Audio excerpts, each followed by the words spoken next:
Pasar oligopoli. Pasar oligopoli adalah pasar persaingan tidak sempurna. Disebut demikian karena di dalam pasar tersebut, jumlah produsen dan pedagang tidak sebanding dengan jumlah pembeli atau konsumen. Jika dilihat dari pengertian ini, pasar jenis ini merupakan wadah transaksi jual-beli produk yang memang tidak sempurna, tetapi persaingannya sangat ketat karena pihak produsen sama melancarkan tips dan trik untuk menjaga konsumen tetap bertahan, termasuk dengan cara memainkan harga produk di pasaran. Terbentuknya pasar oligopoli didorong oleh beberapa faktor, yang diantaranya adalah yang pertama, adanya efisiensi skala besar. Maksud dari efisiensi ini adalah adanya penghematan teknologi dan biaya produksi. Hal ini menjadikan pelaku usaha lebih selektif untuk turut serta dalam pasar. Efeknya, hanya segelintir perusahaan saja yang berani mengambil peran di dalamnya. Yang kedua, adanya kompetensi manajemen yang kompleks. Maksud dari kompetensi yang kompleks adalah bahwa dalam kegiatan pasar, terdapat persaingan bebas yang menuntut perusahaan untuk mengambil peran dan langkah. Hal ini dibutuhkan untuk menentukan kebijakan dan arah manajemen, termasuk menemukan inovasi baru, sehingga produksi barang tetap berkembang dan diminati di pasaran. Melalui kompetensi manajemen yang kompleks inilah yang menjadikan terdorongnya pembentukan pasar oligopoli. Ciri-ciri dari pasar oligopoli. Pertama, dijalankan dua produsen atau lebih. Ciri-ciri pasar oligopoli yang pertama adalah dijalankan dua produsen atau lebih, sedangkan batas jumlahnya adalah kurang dari 10 produsen atau pihak penyedia barang. Karena ciri-ciri inilah, jenis ini disebut pasar persaingan tidak sempurna, disebabkan jumlah produsen yang menjual produk sangat sedikit. Yang kedua, produk yang dijual homogen dan saling menggantikan. Salah satu contohnya adalah produk rokok, yang mana produk yang dijual hanya satu rokok, tetapi variasi produknya banyak. Selain itu, rokok yang dianggap tidak laris di pasaran bisa digantikan oleh produk rokok lainnya. Karena alasan inilah, produk rokok disebut produk yang dipasarkan di pasar jenis ini. Yang ketiga, kebijakan produsen utama sebagai acuan produsen lainnya. Di dalam pasar oligopoli, kebijakan produsen utama menjadi acuan produsen lainnya atau produsen cabang. Oleh karena itu, pihak produsen cabang hanya menjalankan saja kebijakan tersebut. Yang termasuk ke dalam kebijakan produsen utama yang harus diikuti produsen lainnya adalah penarikan produk lama dan digantikan oleh produk yang baru. Termasuk juga pergantian fungsi, harga, dan rasa dari produk tersebut. Yang keempat, harga barang di pasar relatif sama. Ciri-ciri yang selanjutnya adalah harga barang di pasar relatif sama. Sekalipun ada perbedaan, selisihnya tidak terlalu besar. Misalkan harga sabun merek A di toko Intan harganya tidak akan jauh beda dengan harga sabun merek yang sama di toko Berlian.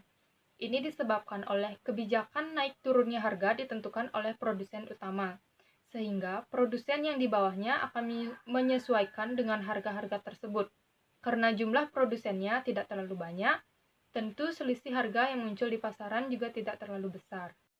Yang kelima, produsen baru kesulitan masuk pasar. Produsen baru akan sangat kesulitan untuk memasuki pasar oligopoli, karena produsen yang lama sudah eksis dengan cara memainkan harga agar konsumen tidak berpindah. Sedangkan produsen baru tentunya tidak akan bisa mengejar eksistensi tersebut.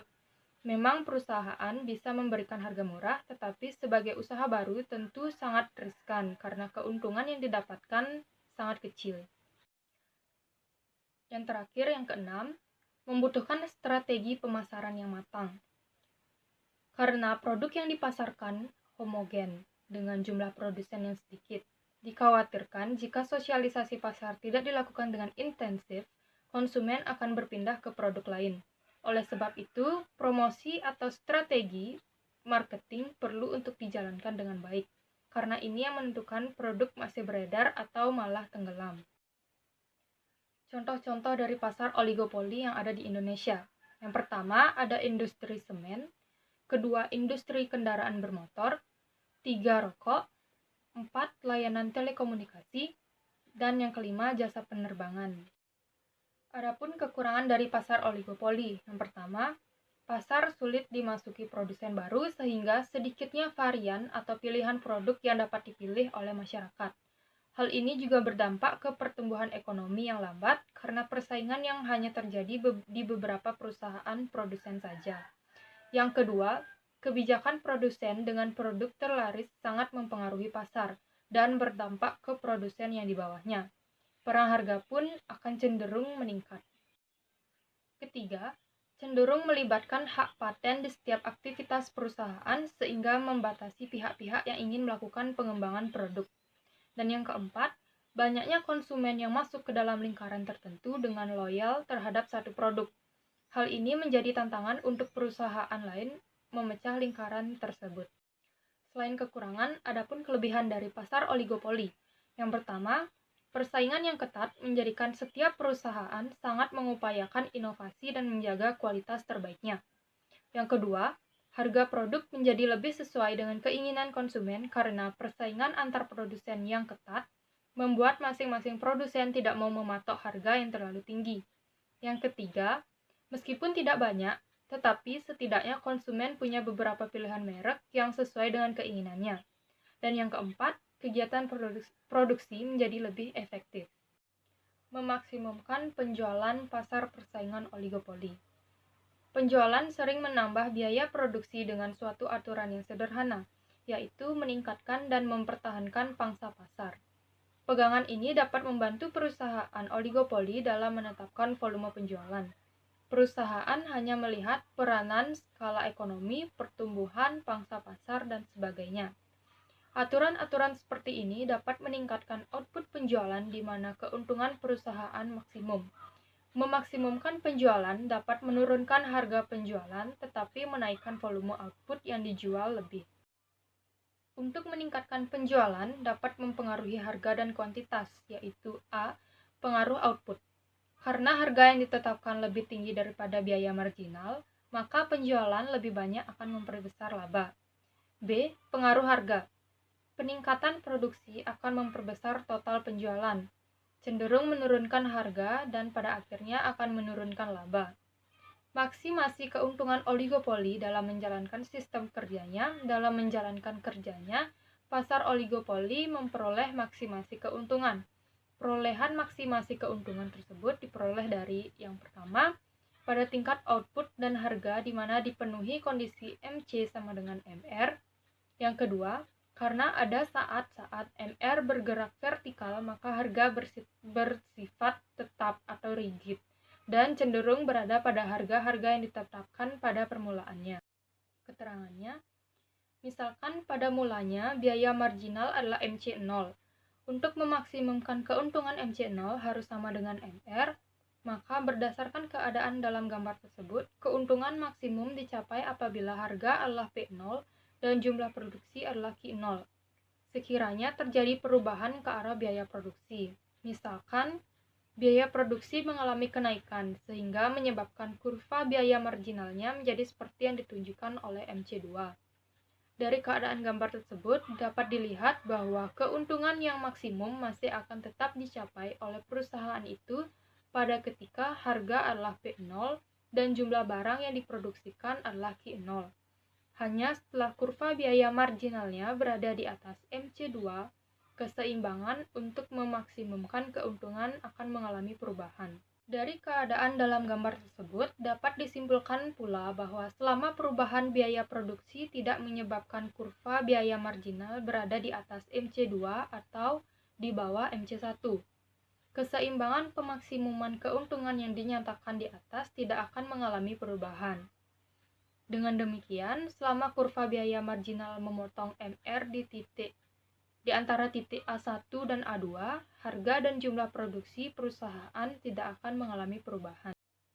Berdasarkan kepada analisis tadi, dapat disimpulkan bahwa dalam pasar oligopoli, di mana perusahaan-perusahaan tidak melakukan persepakatan di antara mereka, tingkat harga adalah bersifat rigid, yaitu bersifat sukar mengalami perubahan. Ia cenderung untuk tetap berada pada tingkat harga yang telah ditetapkan pada permulaannya. Pasar persaingan monopolistik. Pasar persaingan monopolistik adalah suatu pasar yang di dalamnya terdapat banyak produsen dalam menghasilkan barang yang sama, tetapi masing-masing pada barang tersebut mempunyai perbedaan pada beberapa aspek. Produsen atau penjual di pasar ini jumlahnya sangat tidak terbatas, tetapi barang atau produk yang dihasilkan setiap produsen memiliki karakter tersendiri yang membedakannya pada barang lainnya. Pasar persaingan monopolistik juga merupakan salah satu bentuk pada pasar tidak sempurna. Maksudnya yaitu pasar yang tidak terorganisir secara baik. Di dalam pasar monopolistik, harga tidak menjadi faktor utama dalam penentu angka penjualan, namun bagaimana persepsi konsumen terhadap produk yang dijual. Dalam hal ini, perusahaan yang ada di pasar monopolistik harus selalu aktif dalam melakukan promosi terhadap produk sekaligus yang dijual untuk menjaga citra perusahaan. Ciri-ciri pasar persaingan monopolistik. Yang pertama itu memiliki jumlah produsen yang sangat banyak. Karena banyaknya produsen, maka tiap-tiap produsen memiliki market share yang cenderung kecil. Hal ini membuat produsen memiliki kekuatan yang terbatas untuk menentukan harga mereka karena harga yang ditentukan dalam pasar ini adalah harga rata-rata dari produk dari produsen lain. Selain itu, karena banyaknya produsen dalam pasar monopolistik, maka praktik kolusi atau beberapa produsen melakukan kesepakatan untuk menaikkan harga pasar akan sulit dilakukan karena sulitnya koordinasi antar produsen. Yang kedua, adanya diferensiasi produk. Diferensiasi produk adalah ketika produsen memproduksi produk yang sedikit berbeda namun serupa dengan produk pesaingnya. Sebagai contoh, Adidas, Nike, dan Puma sama-sama memproduksi running shoes.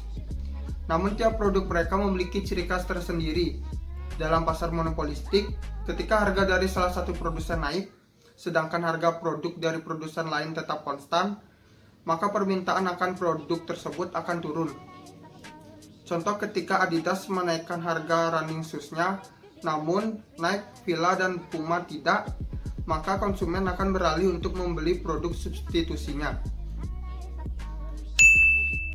Yang ketiga, masing-masing produsen bersaing dari segi kualitas, harga, serta cara pemasaran produk mereka. Karena produk yang ada pada pasar monopolistik cenderung serupa, maka produsen akan bersaing dari segi kualitas, harga, serta cara pemasaran produk mereka masing-masing. Produsen akan berlomba-lomba memperbaiki kualitas produknya, seperti melalui desain produk mereka ataupun servis yang diberikan kepada konsumen. Dari kualitas produk tersebut, produsen dapat mengatur harga produknya. Ketika produk yang diproduksi memiliki kualitas yang tinggi, maka produsen dapat memberikan harga yang tinggi pada produk tersebut. Namun produsen harus meyakinkan konsumen bahwa produk mereka adalah produk dengan harga tinggi tersebut juga memiliki high quality. Oleh sebab itu, untuk meyakinkan konsumen, produsen harus melakukan trik pemasaran yang tepat seperti membuat kemasan yang lebih mewah, memberikan insentif seperti bonus produk lain, ataupun melalui iklan-iklan yang menyatakan bahwa produk mereka lebih baik dibandingkan produk yang lain yang serupa. Yang keempat adalah produsen bebas untuk keluar dan masuk ke dalam pasar. Bebas masuk dan keluar pasar yang dimaksud adalah tidak ada halangan bagi produsen baru yang ingin menjual produk mereka dalam pasar atau produsen lama yang ingin keluar dari pasar. Selanjutnya, keuntungan dalam pasar persaingan monopolistik. Kurva permintaan yang dihadapi oleh perusahaan dalam persaingan monopolistik lebih elastis dari yang dihadapi monopoli, tetapi tidak sampai mencapai elastis sempurna sebagaimana kurva permintaan yang dihadapi oleh perusahaan-perusahaan dalam persaingan sempurna. Pemaksimuman keuntungan jangka pendek. Permintaan yang dihadapi perusahaan dalam persaingan monopolistik adalah sebagian dari keseluruhan permintaan pasar. Keuntungan maksimum akan dicapai apabila perusahaan terus berproduksi sampai pada tingkat tercapainya, yaitu MC sama dengan MR. Perusahaan akan memperoleh laba di atas normal pada jangka pendek. Kemudian pemaksimuman keuntungan jangka panjang. Keuntungan yang melebihi normal menyebabkan pertambahan jumlah perusahaan di pasar. Dengan demikian, setiap perusahaan yang ada di pasar akan menghadapi permintaan yang semakin berkurang pada berbagai tingkat harga, sehingga keuntungan pun akan semakin menurun ke tingkat normal. Bahkan akan merugi jika penerimaan marginal lebih kecil dari biaya marginal. Jika perusahaan menderita kerugian minimum, maka ia akan keluar dari pasar. Akibatnya, jumlah perusahaan dalam pasar semakin sedikit sehingga jumlah permintaan yang dihadapi perusahaan-perusahaan yang masih ada menjadi lebih besar. Kejadian keluarnya perusahaan dari pasar akan berlangsung terus sampai perusahaan memperoleh keuntungan normal. Dalam keadaan seperti ini, tidak ada lagi perusahaan yang masuk ke pasar dan juga tidak ada lagi yang keluar dari pasar. Inilah yang disebut keseimbangan jangka panjang perusahaan persaingan monopolistik. Kelebihan dan kekurangan pasar persaingan monopolistik. Kelebihan pasar monopolistik yang pertama, banyaknya produsen di pasar memberikan keuntungan bagi konsumen untuk dapat membeli produk yang terbaik baginya. Yang kedua, kebebasan untuk keluar masuk bagi produsen, mendorong produsen untuk selalu melakukan inovasi dalam menghasilkan produknya.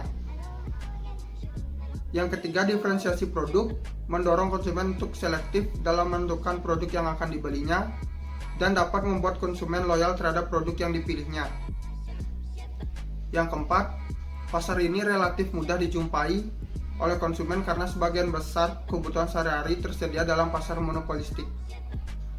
Kekurangan pasar monopolistik. Yang pertama yaitu pasar monopolistik memiliki tingkat persaingan yang tinggi, baik dari segi harga, kualitas, maupun pelayanan. Sehingga produsen yang tidak memiliki modal dan pengalaman yang cukup akan cepat keluar dari pasar. Yang kedua, dibutuhkan modal yang cukup besar untuk masuk ke dalam pasar monopolistik. Karena pemain pasar di dalamnya memiliki skala ekonomis yang cukup tinggi.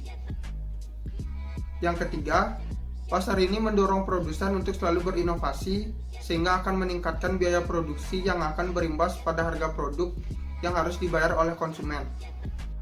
Contoh pasar persaingan monopolistik. Contoh pasar persaingan monopolistik adalah penjualan sepeda motor Honda dan Yamaha.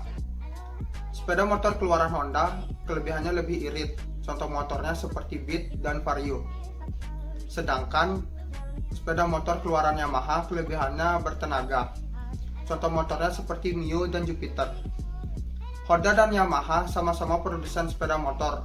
Akan tetapi, kedua perusahaan tersebut memiliki karakteristik produk yang berbeda. Honda lebih unggul dalam urusan bahan bakar karena iritnya bahan bakar yang digunakan. Sedangkan Yamaha lebih unggul dalam akselerasi.